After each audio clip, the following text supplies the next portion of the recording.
For me, I think the biggest thing that football taught me was how to overcome adversity. At some point in your life, you're going to have some tough times. You have to have that next play mentality. That cohesiveness and that working together, that's really something special that you can't get in a lot of other areas. When you practice that and you live that in other phases of your life, it becomes second nature because all you know how to do is fight. It's not an easy game. If it were easy, everyone would do it. You start to appreciate the smaller contributions that people make. You don't just look at the big one because you knew it took 6 or 7 other guys who are unsung. And you know, you can't take shortcuts and be successful. Doing what they do to make it possible for the guy getting the press clippings or whatever it might be. In this game, whether it's as a coach or a player. So I would certainly say that you know, you definitely got a very quick lesson in how to overcome adversity playing football.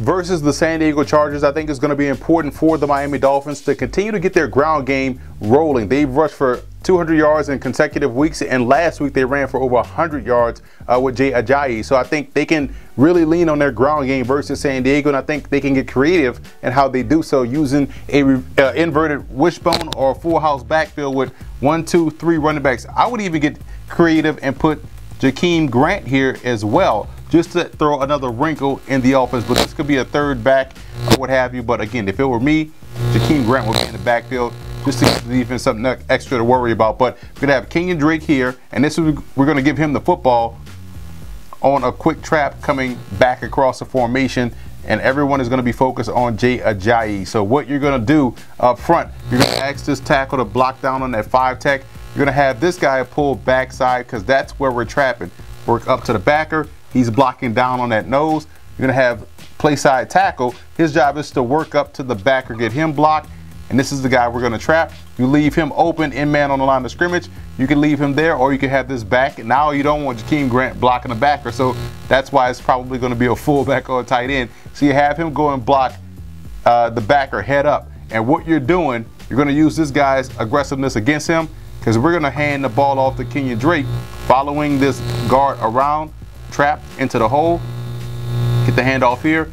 He's shooting up in there. And the way we can influence this is that we're going to sprint Ryan Tannehill here along with Jay Ajayi. So he's going to be occupied. It gives the guard time to get around. Inside, he's going to fly upfield, get trapped.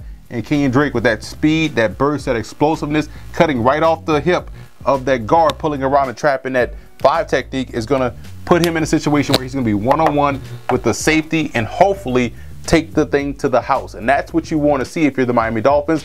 They're winning a lot of games now because their offense is firing off the football. They're running the football. I think they can do the same versus San Diego.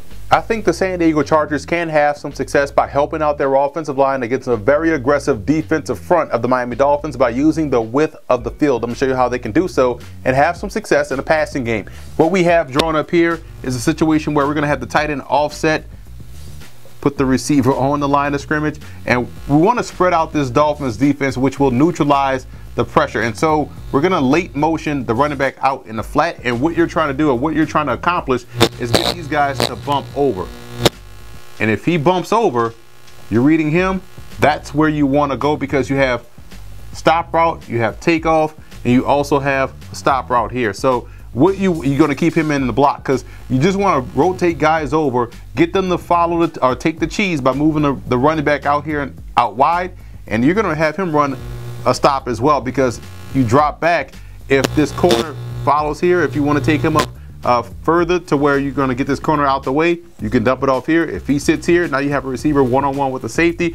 If he bumps over and the safety comes down, now you have one-on-one on the outside. So if you're San Diego, utilizing the width of the field, I think could put them in a better situation to, one, help out their offensive line, to better protect Phillip Rivers back there in the pocket, and also allow them to find the best matchup to go deep down the field.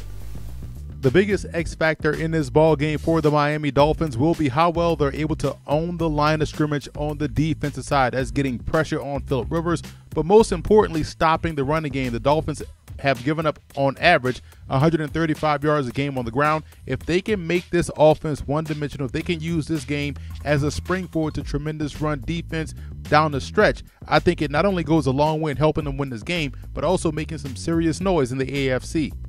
And for the Chargers, I think the biggest X factor will be the play of their linebacking core. They're facing a Dolphins team that's red hot in running the football. If that second level of San Diego can't make this a Ryan Tannehill versus Phillip Rivers game, then they could struggle.